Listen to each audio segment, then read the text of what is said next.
Saudações! Hoje iniciaremos o estudo dos filos ou divisões do reino Plantae. O filo ou divisão das briófitas inclui os musgos e as hepáticas. Podemos ver aqui nessa foto uma rocha toda coberta por musgos e acredita-se que a vantagem adaptativa dessas plantas em relação às algas foi justamente a tolerância ao ressecamento no ambiente terrestre. Elas são plantas avasculares, ou seja, elas não possuem vasos condutores de seiva. Por isso, acredita-se que o seu tamanho é tão reduzido assim. Uma característica marcante desse grupo é a fase gametofítica, que é a que produz os gametas, ser mais duradoura que a fase esporofítica, que é a fase de vida que a planta produz esporos. Nas imagens em destaque, nós vemos o gametófito, que nada mais é do que a planta mãe, podemos dizer assim. Eles são de sexos diferentes. E temos o esporófito. O esporófito crescendo, então, sobre a planta feminina após a fecundação. É dessa pequena cápsula que tem em cima do esporófito que serão liberados os esporos, que é uma forma de reprodução assexuada. O ciclo reprodutivo das briófitas começa com os esporos. Os esporos têm a metade do material genético que a planta que o originou. Os esporos caem no ambiente, germinam, no ambiente úmido, germinam e formam o gametófito. A função do gametófito, que seria a planta adulta, seria produzir os gametas, por isso ele recebe esse nome. Os gametas masculinos são chamados de anterozoides e eles são produzidos dentro de uma bolsa chamada anterídeo. E os gametas o gameta feminino é a oosfera e elas são produzidas dentro de uma bolsa chamada arquegônio. As briófitas são extremamente dependentes da umidade para fazer reprodução sexuada, porque o anterozoide, como tem flagelos, ele precisa nadar até o gametófito feminino. Uma vez que acontece a fecundação, o embrião vai gerar o que a gente chama de esporófito, e ele é dependente do gametófito. Nesse caso, ele vai então sugar, os nutrientes do gametófito até produzir os esporos numa cápsula. Uma vez que essa cápsula se abre, os esporos são liberados para o ambiente, o esporófito ele seca e permanece então o gametófito. O filo ou divisão das pteridófitas ganhou uma vantagem em relação às briófitas. Elas têm vasos condutores de seiva. Por isso, acredita-se que esses vasos deram uma vantagem para essas plantas de poderem crescer muito mais. Um exemplo está aqui nessa foto, a samambaia açu, encontrada na Serra do Japi, aqui em Jundiaí, e muitas florestas tropicais que têm a capacidade de crescer 2 metros, 5 metros de altura. Pois bem, elas possuem, então, pequenas traqueias chamadas traqueídes, por isso são chamadas de traqueófitas, que são os vasos condutores de seiva. Existem basicamente 2 tipos de vasos. O xilema, que transporta a seiva bruta da raiz para o resto da planta, e o floema, que transporta a seiva elaborada ou seiva orgânica das folhas para o resto das plantas. Esses vasos, então, seriam como pequenas veias e artérias dentro da planta.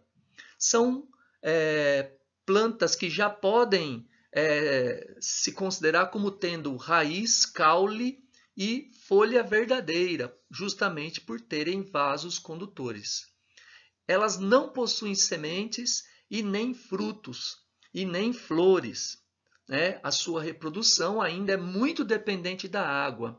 E uma inversão em relação às briófitas, a fase esporofítica dura mais que a gametofítica, ou seja, a parte da planta que produz esporos, ela vai durar mais tempo do que a parte que produz os gametas.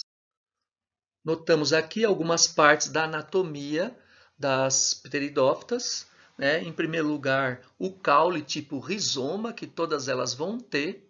Então, a estrutura que a gente vê para fora da terra normalmente são as folhas, principalmente na samambaia-açu. A folha seria o esporófito, ou seja, a planta que produz esporos.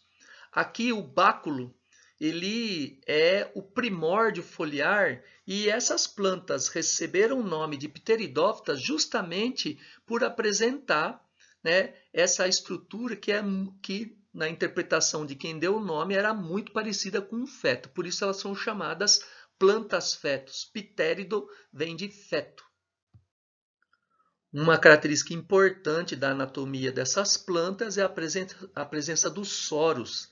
É aí dentro dos soros que nós vamos ter estruturas que vão produzir os esporos que serão liberados no ambiente. Então, essas plantas que apresentam soros, né, elas estão, vamos dizer assim, férteis, prontas para liberar os esporos no ambiente para fazer reprodução assexuada. Os esporos são liberados no ambiente, caem num ambiente úmido e brotam formando uma estrutura chamada prótalo. O prótalo seria o gametófito, a estrutura que produz os gametas. O prótalo ele é hermafrodita, então ele produz anterozoides e oosferas. Os anterozoides também precisam de um ambiente bem úmido para poder nadar e encontrar a oosfera. A partir da fecundação, a oosfera forma um embrião, o embrião vai formar um esporófito jovem que cresce sobre o prótalo, sobre o gametófito, também se valendo, né, inicialmente de sua energia. Conforme o esporófito vai crescendo, o gametófito ele se perde e fica então a planta adulta, que é o esporófito, que vai dar continuidade então à produção de esporos. A grosso modo, podemos dizer que as pteridófitas formaram as primeiras florestas, né, do planeta Terra. Agora, as gimnospermas, elas devem ter formado as primeiras florestas com árvores realmente nesse planeta, né? As pteridófitas antecederam ao surgimento dos insetos. As gimnospermas, elas antecederam ao surgimento dos dinossauros. Os primeiros dinossauros provavelmente só tinham à sua disposição gimnospermas, pteridófitas, briófitas ou algas ou outros dinossauros para poder se alimentar. A característica-chave das gimnospermas é o crescimento secundário, formando tronco e casca. Elas continuam sendo traqueófitas e podem chegar a alturas consideráveis, né, considerando as sequoias. A fase esporofítica continua durando mais que a gametofítica. Agora, elas têm uma grande novidade, elas possuem semente e elas não dependem tanto da água para o seu processo de fecundação. Por causa disso, puderam ocupar então ambientes mais secos no nosso planeta. As folhas das gimnospermas têm formato de escama ou de agulha, que são adaptações para evitar perder água. São plantas adaptadas a ambientes mais frios. Elas podem produzir então inflorescências, né? Ou seja, um conjunto de flores que a gente tem costume de chamar de pinha, né? Cientificamente chamado de estróbilo. Então aqui o estróbilo feminino da araucária, onde nós extraímos o pinhão, e embaixo o estróbilo masculino, que produz os grãos de pólen para a fecundação do estróbilo feminino. O estróbilo masculino normalmente é bem menor que o feminino, ele produz os grãos de pólen que são levados pelo vento. Quando esses grãos de pólen caem entre as escamas do estróbilo feminino, vai acontecer então a germinação do grão de pólen. Ele vai formar um pequeno tubo chamado tubo polínico, Dentro desse tubo vão correr o que a gente chama de núcleos espermáticos, são pequenas células que vão fecundar, então, o óvulo, que é chamado de megásporo, né? Dentro desse óvulo tem lá o gameta feminino chamado oosfera. Após a fecundação da oosfera, forma-se então a semente, o óvulo se transforma em semente, que basicamente é um embrião, mais um endosperma, que é a parte nutritiva, que é o que a gente come do pinhão, e um tegumento, né, que é uma espécie de casca protetora da semente. A semente, uma vez caída no ambiente, ela pode durar um tempo e esperar um momento adequado para germinar e formar novamente o esporófito adulto. A grande vantagem adaptativa das angiospermas comparados com as gimnospermas é o fato delas atrair seus polinizadores e atrair os dispersores de semente. Então a semente agora ela está dentro de um fruto, por isso o nome angio. Angio vem de vaso, esperma, semente.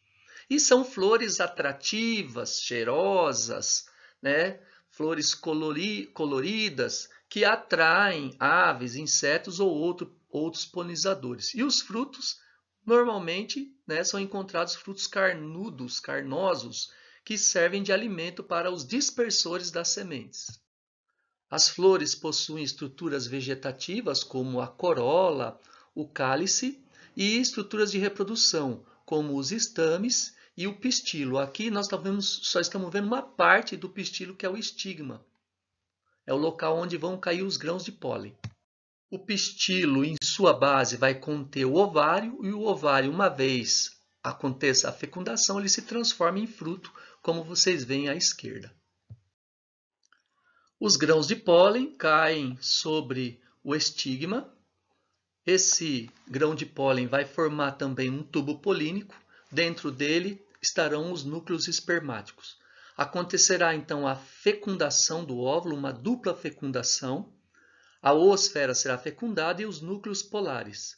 A oosfera forma o embrião, os núcleos polares formam o endosperma. E toda a estrutura do ovário vai se transformar em fruto. Uma vez que a semente é dispersa no ambiente, ela germina, formando uma planta adulta que terá o seu momento, novamente, de fazer reprodução sexuada através da flor. No filo das angiospermas, nós teremos dois grandes grupos, os das dicotiledôneas, que são plantas que, ao brotarem, formam dois cotilédones, como vocês podem observar à esquerda, no feijão, e o das monocotiledôneas, que são plantas que, quando a semente brota, formam um único cotilédone, como vocês podem ver à direita. O cotilédone é uma estrutura laminar, foliar, que mobiliza os nutrientes do endosperma da semente para a planta que está se formando. Esse cotilédone ele tem função somente no início da vida da planta.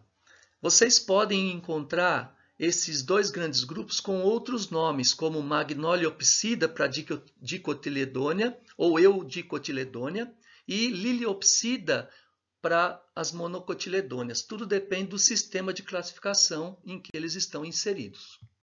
Alguns desses nomes originam das famílias mais antigas de flores que são descritas.